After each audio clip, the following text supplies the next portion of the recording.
mientras la tragicómica comparsa argentina desfilaba por la superficie, un hombre flaco, solitario y triste escribía el futuro en un sótano clandestino. Así me imagino siempre a Juan José Sebrelli, un outsider, un exiliado interior, un disidente incansable, uno de los grandes pensadores nacionales de estos tiempos.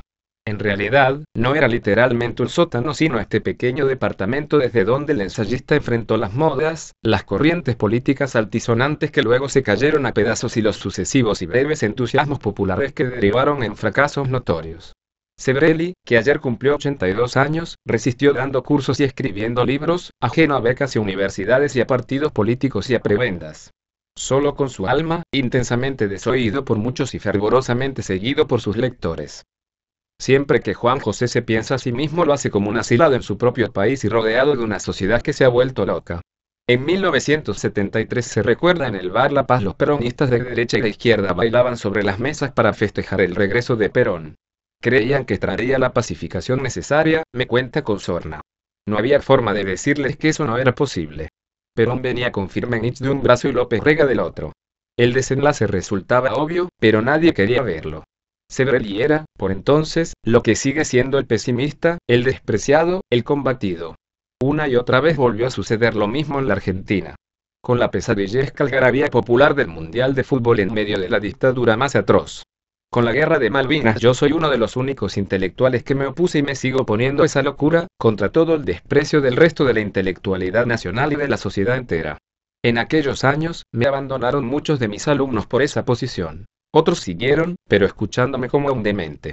Cuando salía a la calle, tenía que mostrarme entusiasmado, porque si te veían amargado eras sospechoso. En una clásica butada asegura que sufrió más la euforia general que la persecución. Durante el gobierno de Videla viví encerrado y prohibido. Temía que pudieran matarme, pero al menos me sentía acompañado por la gente de la cultura y del pensamiento. Nadie podía estar a favor de esa dictadura, me explica. En cambio, que los propios compañeros de ruta abracen una fe equivocada es para mí un dolor muy grande. Una depresión, una cosa insoportable. A lo largo de aquellos años siniestros, Sebrelli formaba parte de la universidad en las sombras, daba cursos en su casa sobre los asuntos que la facultad procesista había censurado. Enseñaba, entre otras cosas, teorías del marxismo bajo régimen militar. Salvó su vida de milagro. Los intelectuales del gobierno no entienden nada de economía. Por lo tanto, al revés que muchos otros intelectuales críticos, Sebrelli estaba preparado para sobrevivir a una nueva euforia colectiva. El kirchnerismo enamoró a un grupo muy amplio de pensadores argentinos, pero no sedujo ni un poco a Juan José, que siguió siendo el disidente de costumbre. El malestar de la política, su último libro, da batalla dialéctica contra el neopopulismo latinoamericano. Es un ensayo interesante porque viene a decir, en un momento en el cual se postula al socialismo del siglo XXI y a sus derivados argentinos como novedad y nuevo faro de Occidente, que se trata de una ideología casi tan vieja como el mundo. Su trabajo puede leerse como una respuesta inquietante a las ideas de Ernesto Laclau, gurú presidencial, y también como una descripción sobre los peligros e implicancias que tienen esos proyectos para la democracia. Esas implicancias, por lo general, no son siquiera previstas por sus militantes. Hasta que lo impensado, como siempre, termina sucediendo. Sebrelli vincula las experiencias argentinas y venezolanas con el cesarismo plebiscitado y el bonapartismo. Cita a Max Weber y a Gramsci para remontarse a Roma y a Julio César, y luego a Napoleón III y a Ferdinand Lasalle había que apoyar a un partido burgués de derecha que integrara a las masas y practicara el asistencialismo. Sebrelli me dice, con una sonrisa: el peronismo no es una invención autóctona y original. Para el autor, los populismos del 40 y del 50 eran continuadores a su modo del lado jacobino plebeyo del fascismo, cuando este ya había sido derrotado. Pero con la ola izquierdista de mitad del siglo XX no vacilaron en proclamarse socialistas con el agregado de nacionales, algo que parecía novedoso, pero la denominación también había sido usada por el fascismo histórico. Los jóvenes de izquierda, desconocedores de la historia del pasado reciente, cubrieron con una apariencia revolucionaria estas ideologías de derecha no tradicional. Luego ese colectivo aceptó el término populismo, que ahora tiene cierto prestigio académico. Escribe Sebrelli: el populismo rechaza la democracia como una idea extranjerizante y cosmopolita ajena a la idiosincrasia nacional, y también al liberalismo pluralista porque degradaría la unidad de la nación y del pueblo. El partido, como su nombre lo indica, es una parte, admite la existencia de otras partes. La relación entre el líder y las masas es pretendidamente directa y prescinde de las intermediaciones institucionales. El bonapartismo, el fascismo y el populismo se autodefinen como movimiento, expresión del pueblo y la nación en su totalidad, por lo tanto el que no pertenece a él, queda excluido. Se niega la pluralidad, la disidencia, la oposición.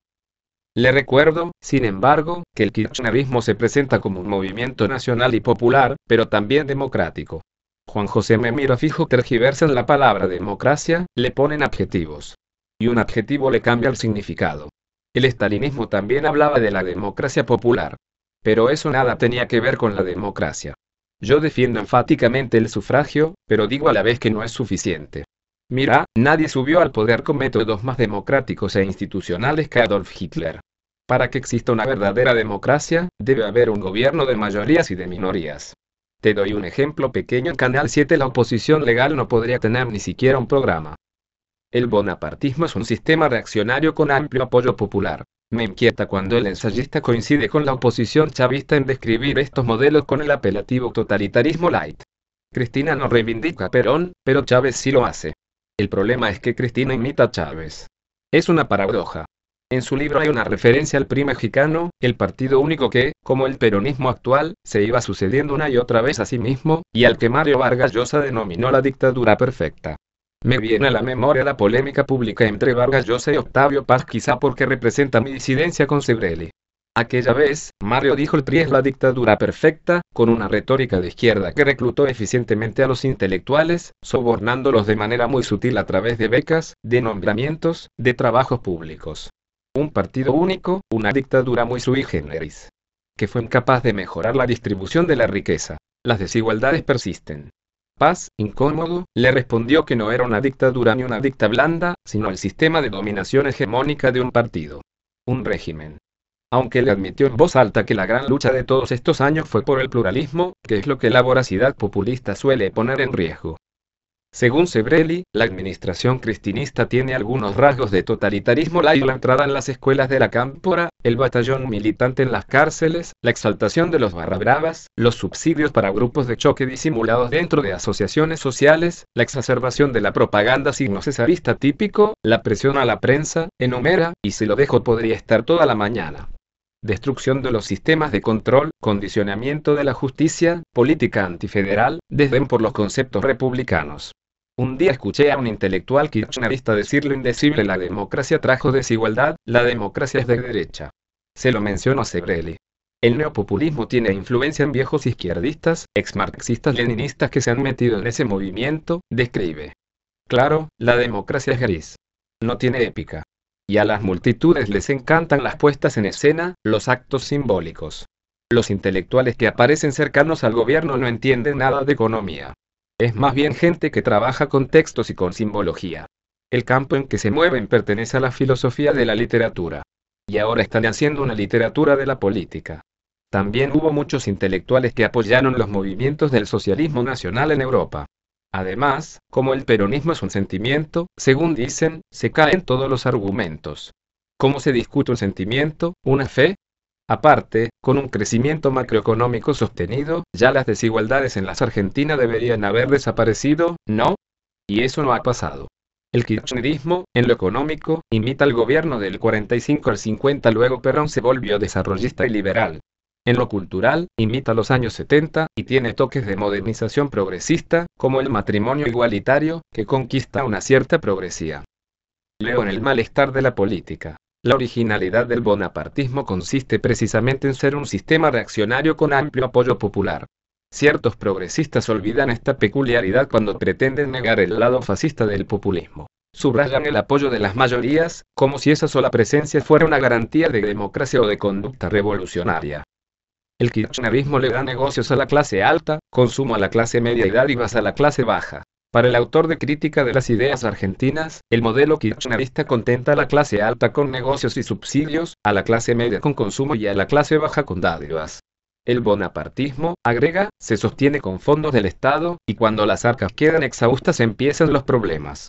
Aquí ya han empezado. El populismo solo resiste en épocas de prosperidad.